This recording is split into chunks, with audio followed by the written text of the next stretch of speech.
Well, when I was growing up, I was growing up in a Chinese household in an African American neighborhood watching television that was all white. So I did not really enjoy being a Chinese American. My world was such that the neighborhood was not Chinese. The television and media was not Chinese. In fact, the only Chinese that I saw on the media was Hopsing on Bonanza, and if you sneezed, you would miss him. He went by so fast. So I did not see any role models. I did not think that it was so great to be a Chinese American in Los Angeles. My father was born here. My mother was an immigrant, and so for her, the important thing was to be Chinese American. And in fact, her wish for me was to work hard, study hard, and marry a nice Chinese boy. And you did. So I know that, was it a big shift when your family moved to the Bay Area? So there were the LA riots, and that was an impetus for my parents to move, because we grew up in South LA. Actually, my grandfather came here and opened up a small Chinese restaurant in Watts, and my family did not move too far away. They were in South LA. And so things got pretty difficult after the riots, and my family decided to move up north. So it was during my high school years that I was up north. However, soon thereafter, I came back down to Southern California for college and to pursue higher education. So how did you decide to go to UC Santa Barbara? So I was only intending to be a math major and a computer scientist. And I thought that that was where my talent was. So I was just looking for a nice, quiet university that could allow me to pursue my computer science background. That's what I thought was my destiny. When I arrived at UC Santa Barbara, that I could see that things were very different. The anti-war movement was happening, and there was a big protest at UC Santa Barbara. Things were very hot and heavy. And in the very first quarter in which I was there, somebody handed me a flyer for this experimental class called Asian American Studies. So I looked at it and said, this is very interesting. Maybe I'll take it. I did enroll, and it changed my whole life because a light went off in my head, and I was able to learn about the discrimination that was brought about by those in power, those in Congress who voted for the Chinese Exclusion Act of 1882, which was the most discriminatory law ever passed by this Congress. I learned that the very President of the United States interned Japanese Americans into these camps, and that they lost everything that they knew, and it was all based on the false premise that were spies amongst them, and to this day, not a single spy has been found amongst them. And we had speakers. The speakers were so illuminating because I had never experienced Asian American activists that were all intent on making change in America. But I actually will never forget one speaker. Her name was Pat Sumi, and she was a very strong person. She was articulate, she was compassionate, and she talked about her work trying to change things for the better, trying to have a more equal and just society. I actually will never forget it because that was the first time that I'd seen an Asian American woman who was strong like that and who was a leader. And that led me to think maybe I could be something like that someday. So what prompted you to transfer to UCLA? So I got deeper and deeper into this Asian American studies movement, and also I got deeply involved in the Asian American student group. So I was involved in so many issues, including the anti-war movement. But what I really knew that was that for the Asian American community, we needed to make change in the community itself. We needed to make sure that there were more social services available and that immigrants' needs could be addressed. And in order to do that, I had to get out of the ivory tower at UC Santa Barbara and get right to where the community was. So I was very intent on transferring to Los Angeles, to UCLA, and immediately getting involved in issues down there. And I had a connection because I had already started getting involved in visiting the Asian prisoners at Lompoc Prison at UC Santa Barbara. I led the effort to visit them and do outreach to them. When I went to Los Angeles, I immediately got involved with the Asian American Drug Abuse Program, which was the outgrowth of the Asian Joint Communications Project. And that was the community group that I got involved in. I was simultaneously involved with that as well as with UCLA Asian American Studies. You were juggling quite a lot for a student. And then did you continue with the prison work, the prison group? So I continued my prison visitations. I went out to Chino, I went to the Institute for Women, I went to all the surrounding prisons and did the same thing at the surrounding prisons that were close to Los Angeles. Wow, and what did your group do? Or was it mostly other students? Were there also community folks? It was a combination of students and community people. We went out there and interacted with the prisoners who had pretty much been abandoned by everybody else. And so we talked, we provided a support network, we learned about their lives, and it led us to understand more about the circumstances that people got themselves in. It certainly led us to understand about the drug abuse problem and Asian Americans, because some of them were there because of that. But it also made us understand the problems that prisoners from Hawaii faced, because prisoners from Hawaii were sent to Lompoc Prison, and they experienced a variety of issues because of their status in Hawaii, in which they did not have many resources. Many of them were very much struggling to make ends meet, and as a result, they were serving their time in prison. And how long did these visits in this group last? I'd say they went well into the 70s, yes. But then I started going to graduate school, so I had to cut down on it. So did you arrive at UCLA around 1972, maybe? Yeah, between 72 and 73, I think. And I understand you did not continue on with the math major. Actually, I have to tell you that I continued on with math because I started racking up so many units in that, and I was taking so many Asian American Studies courses that I probably could have qualified for a major, but there was no Asian American Studies major at the time. So you did continue in math? Yes, because I couldn't think of an alternative. And just to finish this story, I was at a crossroads at the end of my BA year, and I didn't know what to do with myself because there was no way that I was going to continue on in mathematics. So somebody suggested to me that I switch my major to psychology because then I could help people. And so I did switch to a graduate program in psychology and then ultimately got my PhD in clinical psychology. It's a great path. When you arrived at UCLA, can you tell me what the social and political environment of the nation was at that time? What was going on? There was so much, and clearly you were already beginning. What were the things that really, were making an impression or that were on students' minds at the time? So the nation was in the throes of change, and there was a confrontation with the way things were.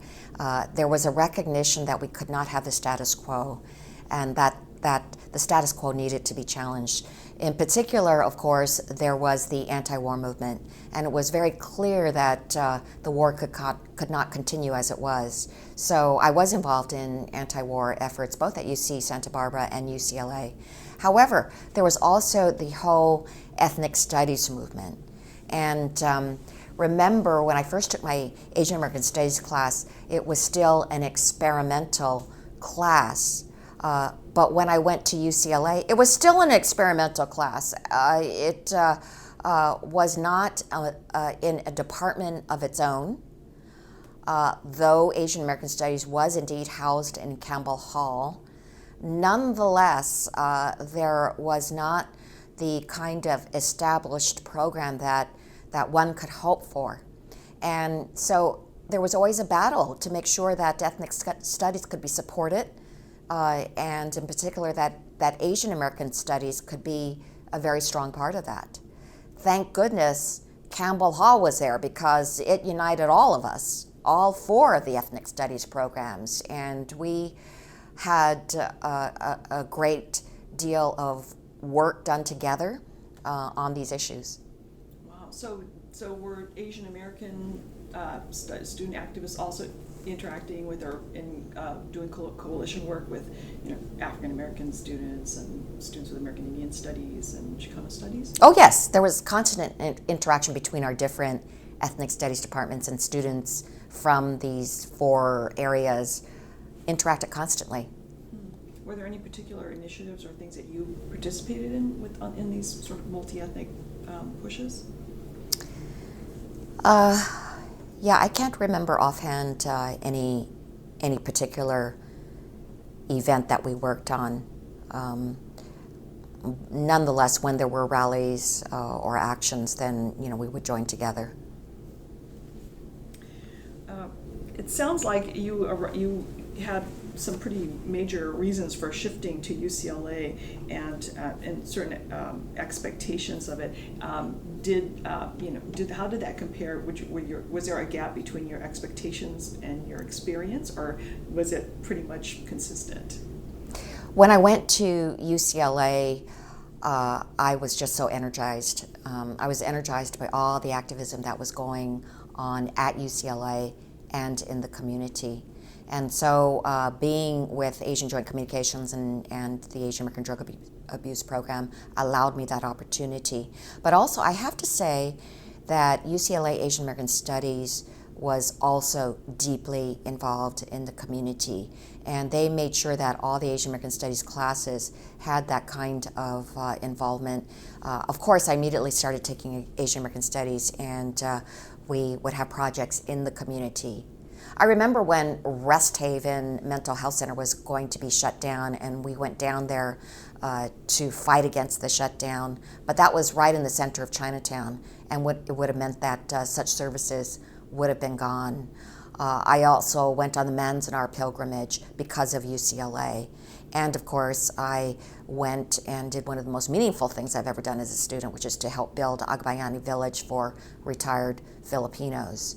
And that was quite an experience, because I had to hammer and saw and paint this retirement village for Filipino farm workers. But it was also very, very moving, because I got to talk to these elderly Filipinos who'd had such a hard life and came as single males, had no family, and would have had nowhere to turn were it not for this village. And I have to say that experience impacted me so deeply. When I got elected to the California State Assembly, I was approached by the United Farm Workers to carry the heat illness bill, which came about because a farm worker had died picking grapes for 10 hours straight in 105-degree weather. GMR Vineyards told his son to take him home and not to the hospital. And on the way home, the father started foaming at the mouth and died of a preventable heat stroke at the age of 53. Well, this had gone over and over again to farm workers, and the United Farm Workers said enough is enough. They had me carry that bill, and as a result, today California is the only state in the nation, and was the first, to have heat illness protection in its laws. And the farm workers then came to me and said, hey, we were looking at our museum, our United Farm Workers Museum, and there your name is, because there's a section there devoted to the Agbayani village, and it had the names of all the volunteers who worked on it, and your name is there. And I was so amazed by that. But then, to bring the story to a close, I've continued to work with the United Farm Workers, and they came to me. We always had this dream of carrying this heat illness protection to the nation, and so we've been working on it, and this year I have introduced the bill to have heat illness protection for workers on a national level. Oh, it's another thing to root for. I'm really interested. You were involved in so many different activities, both in the community and campus.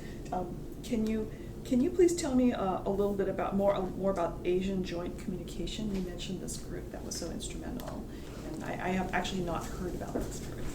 Asian Joint Communications was around at the same time other organizations like GIDRA and the Yellow Brotherhood. It started off as a way to make sure that Asian prisoners had some resources, and they actually reached out to us in UC Santa Barbara because there was a Lompoc prison, but nobody was visiting them. It was Tommy Chung, actually, that approached us and said, will you visit them? And so I led this effort, and that's how it all got started. And I guess this is maybe a good point to ask about your article that it was published in GIDRA. Mm-hmm. Does this come out of those visits? Oh, yes. Yeah. That's why I wrote the article on Asians and prisoners. I bet you got a lot of response to that piece. Well, it was a very different perspective. What was it like working with GIDRA? So I was able to work on GIDRA. That was a really exciting experience because GIDRA was the only Asian American publication at the time, and it presented a perspective that was nowhere else. So there was a band of workers that were devoted day and night to make this happen. They had to typeset this all by hand. I mean, it's kind of amazing how labor intensive the whole thing was. But yes, I did that for a little bit, and was able to publish one of my signature articles, which was on Anime Wong. Oh, I love the Anime Wong article. Tell me about the Anime Wong article. What prompted you to write this? Well, I wrote an article for an Asian American Studies class, and it was on Anime Wong. And I realized that her story really had not been told. But also, all the mainstream publications told it in such a terribly stereotypic way. And I felt that the story of Anime Wong was kind of tragic. That here was this woman who had so much talent. She had a brain, and in any other day and age, she could have been a substantial movie star, but instead she was reduced to all these stereotypes in the movies. Still, regardless, she became our most famous Chinese American actor, our most famous Asian American actress, but it was as a stereotype. And I just felt that the point has to be made that Asian American women can be more, but they've been molded by the mainstream to be just this stereotypical image that people have of Asian people. Indeed. So this is a great point to segue into your work with the, I know that you were one of the people who taught the second, at the time the Asian American Women's Studies class was offered at UCLA. Yes. Can you tell me about that? Well, I first took the class, and I was so inspired by it that I was one of the group that was asked to be a TA for the class. And remember that at that time, there were no established professors. So they had a collective teaching the class, and it was a group of very talented women of different Asian American ethnic backgrounds who came together to teach this class as a collective. So we made joint decisions and made sure that our students were also very involved in the community. So I did that twice, and ultimately it led to me actually teaching the class on my own for several years. So I'd love to hear more about what were the challenges of teaching this class so early? So there was not an established professor. There were not tenured professors at the time. It was really hard to get Asian American Studies on a solid footing. And remember, these were all elective classes. They weren't leading to a major of any sort. So it was hard to get it to be a curriculum that could be respected by UCLA. And it all came to a head with the tenure fight for Don Nakanishi. Don Nakanishi was a giant in our eyes. He was so respected, so knowledgeable, but he was a professor in a different department because there was no Asian American Studies department where he could be professored or get a tenured professor position because the Asian American Studies program at that time was a compilation of different professors from other departments. So that department that Don Nakanishi was from was not going to give him tenure. This led to a huge fight, and finally he did get tenure, but that was a turning point when we realized in order to have Asian American Studies last and become a permanent department, we had to fight for it. Well, I'm so impressed by this Asian American Women's Studies class. That was so, right on the forefront. In your retrospective essay about the course, you remarked that students, because of the oral history assignments that they were getting, were coming to view their mothers differently. Mm-hmm. And I wanted to ask if the class helped you view the contributions of women in your life and history, with new eyes. The oral histories totally changed my view of my parents. My mother, of course, wanted to make the inside of our household all China. But I was living in a neighborhood that was all African American, and on television it was all white. So there was an immediate conflict there. But then, after I was able to really understand my parents' history, I began to understand why they were who they were. And that totally changed my view of them. I came to understand what it must have been like for my mother to have been plucked out of her village. Well, you see, what happened was my father was born here. He then was drafted into the war, World War II U.S. Army. After the war ended, there was a GI War Brides Act which allowed him to bring back a bride. There were few women here because of the Chinese Exclusion Act of 1882. So he had to go back to the village, and he plucked this woman out of the village. She came here, but she left her whole family behind. It was right before the revolution. So she did not see her family again, nor have communication with them for 25 years. And her father, my grandfather, died in prison because he was a mayor of the city. Of course, I never knew him. Eventually, she was able to petition for her family members to come over. But those early days were very, very tough for my mother. She was very isolated. She didn't speak the language. There was practically nobody who knew the same culture that she was raised in, and she didn't have the education to be able to have her own job. Ultimately, she went to night school, to adult school, and got her high school degree, and that was one of the proudest moments of her life. Wow. Sounds, so you did gain a lot from those assignments, just as your students did. So I was wondering if you could tell me a little bit more about the workings of the Asian American Studies Center when you were there. Do you have any stories or anecdotes about the cohort that when you were at the center?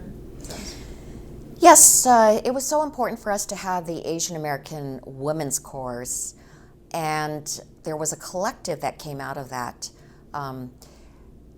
And I believe that the collective was a realization that Asian American women needed to have more support and more understanding of what their situation was, and more encouragement to be leaders. As a result, we actually started a women's study group. That came out of this original TA group. And then we had more people that came into this women's study group. But we met on a constant basis, and women shared their stories. To this day, I'll never forget some of the stories that women shared. But it was a way for us to really understand what Asian American women went through in trying to be leaders, and trying to be change agents, in trying to be strong women in this day and age. And is there anything you could tell us about the gender dynamics in Asian American Studies at that time? Well, the Asian American Studies department reflected what was going on in America, in that women were still in second-class positions. They weren't taken as seriously as men were. And women also needed encouragement to actually be everything that they could be, to actually be the leaders of these organizations. So that dynamic was occurring there in Asian American Studies as well. I think it might have been around this time that you co-authored Linking Our Lives, Mm-hmm. Chinese American Women in LA. It's just it's such a wonderful source. I'm still using parts of it in my Asian American history lectures. Can you tell us about how you got involved in that project? So the Chinese Historical Society came to a group of us Chinese American women who were at UCLA Asian American Studies Center. So yes, this was another outgrowth of the UCLA Asian American Studies Center. We came together, and we decided to take all these oral histories that had been done by the Chinese Historical Society and to turn it into a book.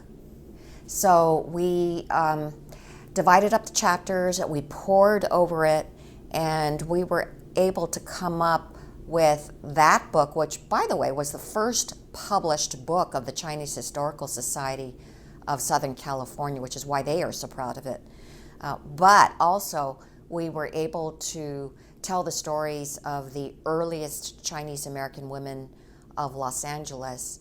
And in my chapter, I was able to depict some of the earliest pioneers. Now, you would think that being in a second-class position in society, that there wouldn't have been as many accomplishments as there were, but actually there were Chinese American women that were talent agents, that were outstanding insurance agents. There was also Catherine Cheung, the first aviatrix, who is compared to Amelia Earhart. Yes, I liked your section on the work, and now having heard your mother's story, I can see where some of the impetus might have come from. How do you think your involvement during this time influenced who you have come to be? So I take the lessons of what I learned in Asian American Studies with me to heart every single day in Congress. Because what I learned in Asian American Studies was that there can be institutionalized discrimination and racism. And unless you change those who are at the very top, you will not be able to have equality and justice in this society. So I take it very seriously that we have to have diversity in our government on the local, the state, and the federal level. I am now the chair of the Congressional Asian Pacific American Caucus, and I have worked very hard to bring more Asian Americans into Congress. And now we are at a historic high of 20 members of Congress that are Asian Pacific Islander. But I also work on the issues pertaining to Asian Americans because I know that if we do not speak up, then nobody else will speak up for us. In fact, we can be trampled. They say that if you are not at the table where the decisions are being made, then your voice will never be heard. So it is my determination to have a seat at the table where those decisions are being made. But also the very issues that I learned about in Asian American Studies are things that I've worked on. For instance, I did as one of my earliest acts an apology for the Chinese Exclusion Act of 1882, which after 130 years had not had any kind of acknowledgement from Congress, even though Congress passed these horrendous laws which discriminated against Chinese Americans for 60 years and caused such harm and disenfranchised Chinese Americans. So I worked on that, and after 2 years of effort, we finally got it passed. It was our expression of regret for the Chinese Exclusion Act of 1882, and it was passed unanimously. But also, I take the civil rights lessons from the Japanese internment camp very, very seriously. And that is why today, when I see the Muslim travel ban occurring, I always hearken back to what happened with the Japanese American internment camps. And in fact, I am oftentimes joined by those who are descendants of those interned or are in fact direct internees. And they often bring home to me the lessons of those times, which are how stereotypes and scapegoating can take away the civil rights of whole communities of people. So many innocent people who have nothing to do with the terrible issues that might be at hand.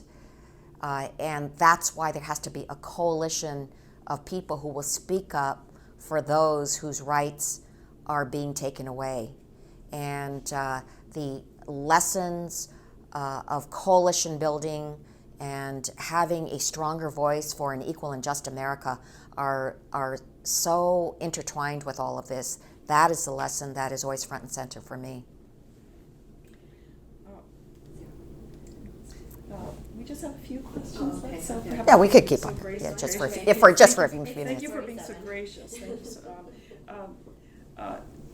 I think that it would be very helpful for our students, knowing what you have learned in such an amazing career and all the battles that you are still fighting. What advice would you give our students? I would ask students to learn everything that they can about their own history and the history of other people in this country, because there's so many powerful lessons there. There are lessons about how our government operates, and there are lessons from the traumas. There are lessons from the triumphs.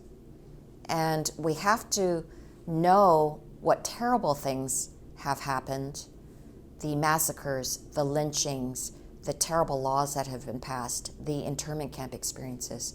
But we also have to learn about the triumphs. We have to learn about people like Fred Korematsu, who stood up against this terrible internment camp, the Executive Order 9066. We have to learn from people like Martin Luther King and Cesar Chavez. And we have to find our commonalities. It is through finding our commonalities and fighting for what is right together that we can make this a better country. So learning those things is the first step, and then becoming active in the community is the second step.